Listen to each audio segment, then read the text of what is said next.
Rungtynės labai jau priminė tas, kurios buvo prieš savaitę. Sutinkat su tuo? Nu, iš dalies tai sutinku, kad čia mes, kaip ir sakėm nuo pat pradžių, tai mums sunku yra žaisti, kol neįmušam pirmą įvarčio. Visada atsiranda tokia įtampa. O paskui kažkaip įmušėm vieną įvartį ir pirmas ir praeitą sezoną buvo ir dabar visada tas pats.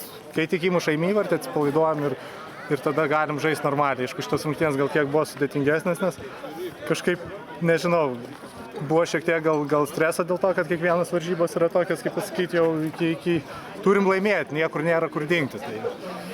Tai va tiek va, šiuo klausimu būtų.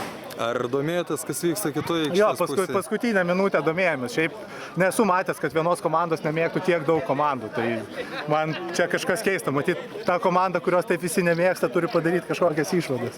O kodėl? Nežinau. Matyt, turi kažką tai yra prisidarę prieš visas komandas. Aš nežinau. Čia ta komanda, su kuria jūs kitą savaitę žaisit? Jo. Mes taip, kaip, jie šiaip mėgsta daug šnekėti. Mes, kaip sakom, reikia aikštelį įrodinėti. Aišku, sekasi, kaip sakant, geresniem, tai tikimės, kad mums pasiseks. Dažniausiai porą metų iš eilės ir laimėjom. Tai. Ačiū. Nėra.